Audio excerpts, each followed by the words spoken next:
My name is David Morton. I'm the Landscape Curator here at Brucemore. It's a 26-acre estate located in Cedar Rapids, Iowa, and it's one of the few National Trust historic sites in the Midwest.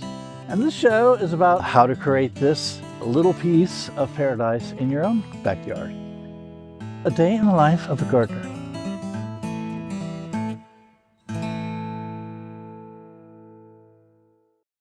Welcome to A Day in the Life of a Garden. Today we're going to talk about hedges so that you can hedge your bets on the best hedge for your particular situation. We're going to go around the property and talk about why we're planting what, where, when, and we're going to start with this one right here. This is called a Privit or Ligustrum. I just thought of it. Ligustrum Ibolium. Fairly common, gets a little white flower on it too. Responds really well to pruning. It is deciduous, so there is no leaves on it come winter time, no matter where you are in the United States. If we wanted to, we could take this one about halfway down if we wanted to. We don't really want to, because what a good use of hedges and why you might want to hedge is to hide ugly things like air conditioners or any other item that might be on the side of your house. But this makes a good little cover and you don't even know. See? You don't even see the air conditioner. No air conditioner here. Disclaimer, you don't want to plant anything right next to an air conditioner or any kind of unit like that. You want to give it some space because we all need our space. Air conditioner needs a little space for air movement. So do the plants. Something to remember. Little disclaimer, forgot to mention that. And this is a really easy to grow shrub. It'll grow in some sun, all sun, part shade, but not deep shade. Deep shade, it'll get a little too leggy. But it responds well to pruning, as you can see. You can keep it a little box shape, you can make it a little round shape, or you can just let it grow wild. Make it a wild thing. But one hedge, remember, Privit, Ligustrum, Ibolium. Ibolium. Another hedge that we're going to be planting around Brucemore is the Bladdernut. Isn't that great? Bladdernut. They're not planted yet, but here they are. They're just starting to leaf out from a cold, dark winter. They have these pretty little leaves on them. They make a great hedge. I think they can get up to 10 feet if you let them. They also have this little flower on them and then a little, what's called a bladdernut. And it just looks like a nut. It's a nice diverse plant. We don't have any of these on the property right now, and it is going to be used, and we'll show you that later, to create a room. There is over 200 of these plants here, so somebody's going to be busy this summer. So we are going to go check out the mock orange, which is another hedge that we planted. And we planted these, gosh, I want to say, I guess it was 2 falls ago. They're really establishing nicely in spite of the drought. And it's perfect choice for this particular area of the estate. It helps to create some of the rooms that we're trying to create, which is the original intent of the design by O.C. Simons. So come and check this out. Oh, he's got some bladdernuts out here. Looks like.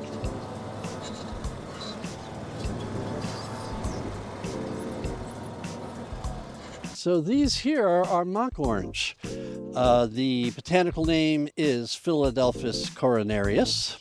They can get about 10 feet tall, 8 feet wide. They've got these wide toothed leaves, and they also get this beautiful little white flower in the early summer that is very fragrant, creating a little berry later that the wildlife love. These will be thickening in, and the reason they're planted here, this is a long stretch. I think there's well over 200 bushes that we planted in the fall of, I want to say, 2024. Actually 23, fall of 2023. And this will make quite a dramatic statement when they start to fill in together and covered with these white flowers. It's going to be beautiful. And what it helps to do is create a room. This here was traditionally Mrs. Douglas's alfalfa field. Now we're not going to have an alfalfa field here, but hopefully we're going to have a little prairie out here. That's part of the restoration plan. But it separates this section from the more maintained section. So her alfalfa field would have just been wild alfalfa to help cut down on some of the mowing and to create, again, wildlife areas for birds and bees and snakes and frogs and whatever else wants to live here. Groundhogs, I don't know, me. Anyway, that's why we planted this hedgerow right here. So again, hedges can act for privacy. Might be one of the reasons why you want to hedge, like the privet we were showing you earlier. Also like the mock orange, you get that big hedge going, you get some privacy. They can also act as a natural fence. Might be a little less expensive than a fence. Less maintenance, you won't have to paint it or stain it. And you can create some wonderful little places for the wildlife to enjoy. So there's lots of reasons why you might want a hedgerow. Now out here we've got another hedgerow called the Juneberry. This we planted along the fence and it's going to take over. Again, planted them in moss because not only do we have the space here at Brucemore, there's 26 acres to cover, but also it makes a nice little dramatic look once they fill in. And you can see we've got it going all the way down and they've got these beautiful little flowers on them again, somewhat fragrant. They bloom early in the spring. So we have these blooming first, and then the mock orange behind them will bloom later in the summer, or early in the summer, but later in the spring. And this will kind of create, again, a little bit of a privacy. We have our privacy fence already, but this might also help soften the fence. And again, it's going to be very dramatic when you see, 500 of these bushes planted. Another good thing to remember when you're planting is to try these donuts or diapers. And these help keep them watered if you don't have direct irrigation. You soak them in water and there's this little silica gel. We're going to come through here with some mulch and cover these up so they don't look so obvious. But it's a great way to get these things established because remember when I was telling you earlier, when you plant something, it's like it's still in a container for the first 2 or 3 months.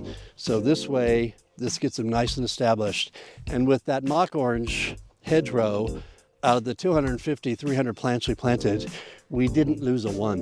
And we went through a drought too. So very good idea to get these tree diapers or tree donuts. Here's where some of the bladdernuts are going to go too as well, where those white flags are. The blue flag marks the water so that we know where not to dig. But that's where the bladdernuts are going to kind of create. Again, we want to create some rooms and some privacy. This is the garden house. We have, there's people that live in there, and so derecho kind of took away all their privacy. So we're starting to recreate that as we restore the landscape. But this is their little front lawn in a way, or back lawn, I guess you would say. That would be more their front lawn. But that way that'll create a little bit of a privacy for them, which again is one of the reasons why you might want to plant your own hedgerow somewhere. Bladdernut's a good variety. You don't see a lot of them around here. So I think it was a good choice. And it's fun to say, bladdernut. So we've got one more hedge that I wanted to show you. Oh, yew. This is a yew, only it's not Y-O-U, it's Y-E-W. The deer do love it, so we have it protected for now. But again, this is a great hedge row, period. They'll grow, they can grow up to, oh gosh, I've seen them as high as 20 feet. But they respond well to pruning. You can actually prune some of it back to the dead wood and it'll still come back, which is unusual for many hedges. Another good reason to have a yew. But this will continue on with the privet hedge that we have over there in the garden. And this will fill in, again, creating a room. We want the garden to be a separate room from the rest of the estate. So that's a good reason. And plus this is evergreen as well. So in the winter, you'll still have your hedge or privacy, if you like. But this one might be a good one for you. So thank you for joining us on A Day in the Life of Garden. I hope you learned something about hedges and making privacy. Many different varieties as well that we didn't even discuss today. But we wanted to show you what we have growing on here on the 26-acre estate that we are trying to restore to its original intent. So thank you for joining us. Be sure to like and subscribe. That helps us out a lot. And if you have a question, leave it in the comment section. We'll try to answer it. So until next time, thank you for joining us on a day in the life of a garden. Every garden counts. Remember that. Every garden counts. We hope you enjoyed it, and if you want to see more, hit the like button, the notification bell, and subscribe to the channel.